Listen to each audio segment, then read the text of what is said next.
Au nom du Père et du Fils et du Saint-Esprit. Amen. Mon Seigneur et mon Dieu, je crois fermement que tu es ici, que tu me vois, que tu m'entends. Je t'adore avec profonde révérence.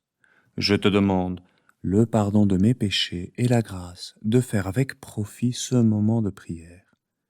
Ma Mère Immaculée, Saint Joseph, mon Père et Seigneur, mon ange gardien, intercédez pour moi. Il y a quelques années, à l'occasion de la fête de Sainte Marie Reine, je voyais sur un beau gâteau préparé par des saintes femmes qui prenaient soin de nous, les prêtres, cette petite phrase en italien. La vita è come il tennis, guadagna chi serve meglio. La vie est comme le tennis, gagne celui qui sert le mieux. Tous ceux qui jouent au tennis le savent bien, le service est capital. Mais dans la vie, nous ne pensons pas toujours que c'est celui qui sert le mieux qui gagne. Et pourtant, elles avaient bien raison, ces dames, avec ce gâteau. Parce que ce n'était pas qu'une phrase. Il était délicieux, ce gâteau. Il nous a énormément fait plaisir. Et c'est exactement la logique de ce que nous propose aujourd'hui l'Église, en nous invitant à considérer la Vierge Marie sous ce titre, Sainte Marie Reine. Oui, Marie est reine. Elle est la mère du roi, du grand roi. Elle règne avec son Fils et sur toute la création.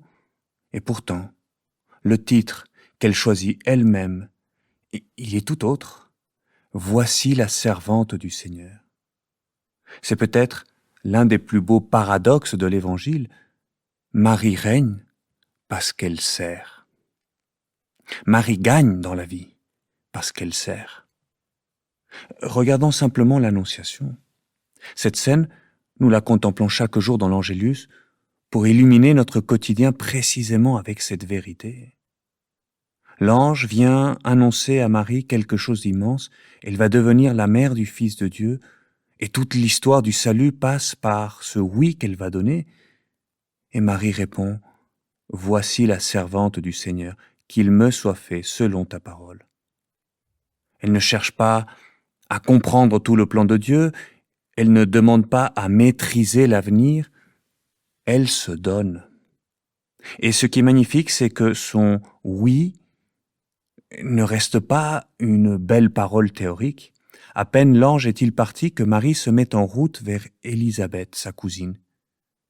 Elle aurait pu penser à elle, à tout ce qui venait de lui arriver, à sa propre situation, à ses inquiétudes, à Joseph, à l'avenir.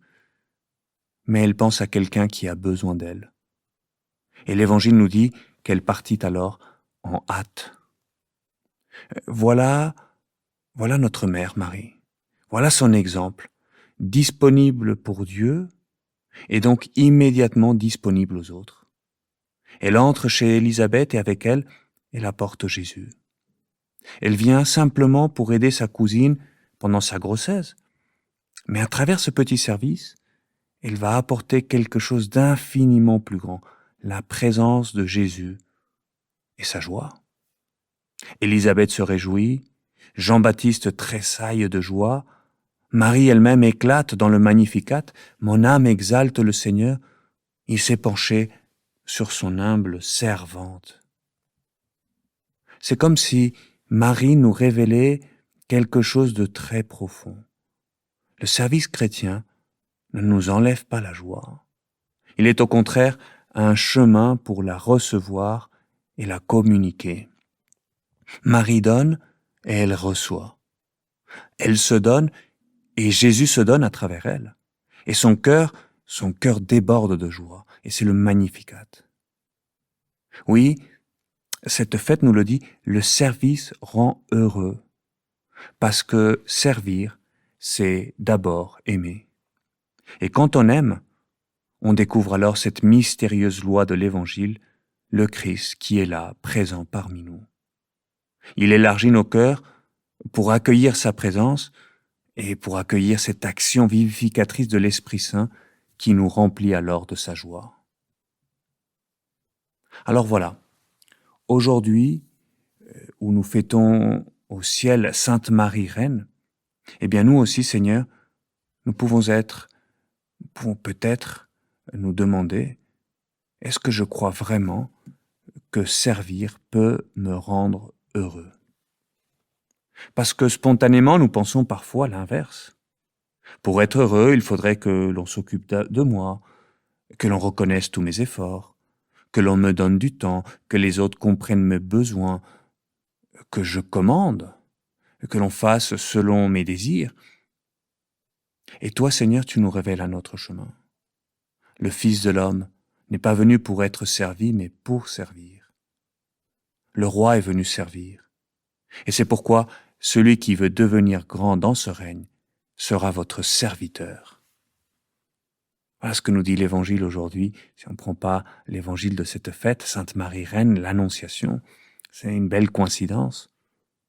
Marie, le premier disciple du Christ, a été celle qui a le mieux compris cela. Parce que Marie, la mère du roi, a vécu exactement comme son fils. Elle a servi à Nazareth, dans la vie ordinaire, auprès de Joseph et de Jésus. Et à Cana, elle se préoccupe simplement d'une difficulté très concrète. Ils n'ont plus de vin. Elle est là, disponible, elle est là, attentive. Elle veut servir. Et par son intervention discrète, elle sauve la fête. Son service, il est caché. Mais à travers lui, Dieu va faire de grandes choses. Et Saint Jean dit que pour la première fois, à la suite de ce miracle à Cana, ses disciples crurent en lui, crurent en Jésus. Oui, le service rend le Seigneur mystérieusement présent autour de nous. Et c'est peut-être celle-là la grâce que nous devrions demander aujourd'hui, de redécouvrir combien le royaume de Dieu avance aussi à travers une multitude de petits services que personne ne voit. Toi seul, Seigneur. Une mère qui se donne avec joie pour ses enfants. Un ami qui sait être là au bon moment, qui remarque une fatigue, une tristesse, un besoin, et qui se met simplement au service de l'autre. Combien de grandes choses dans une famille, dans une amitié, dans l'Église, elles commencent ainsi, elles continuent ainsi, elles peuvent vivre ainsi grâce à l'amitié.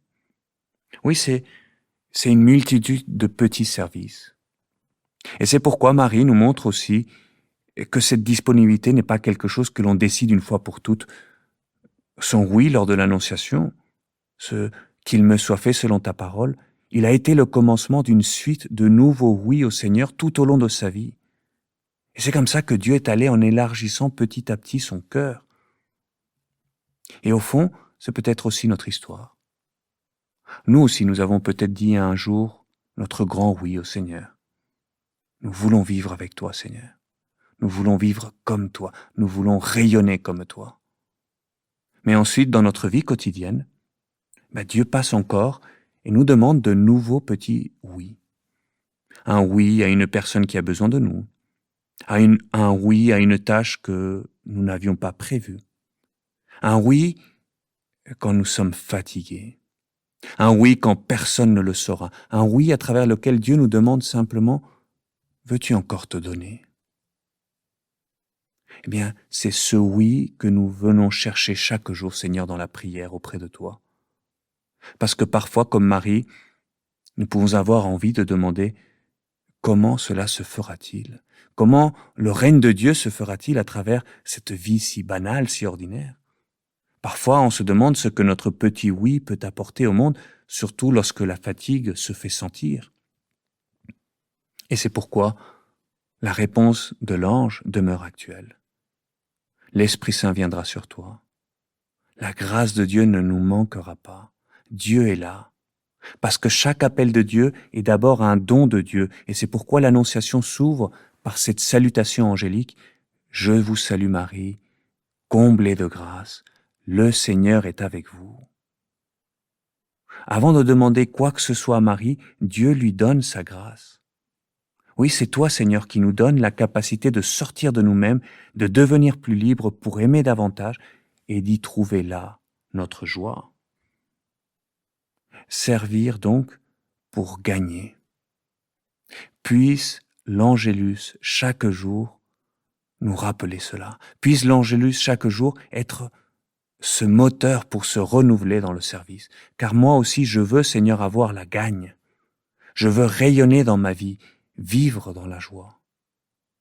Et c'est pourquoi aujourd'hui, en cette fête de Marie Reine, eh bien, demande avec moi, Marie, apprends-moi à régner comme toi, à ne pas chercher à être davantage servi, mais à servir davantage et mieux, à gagner dans la vie en servant.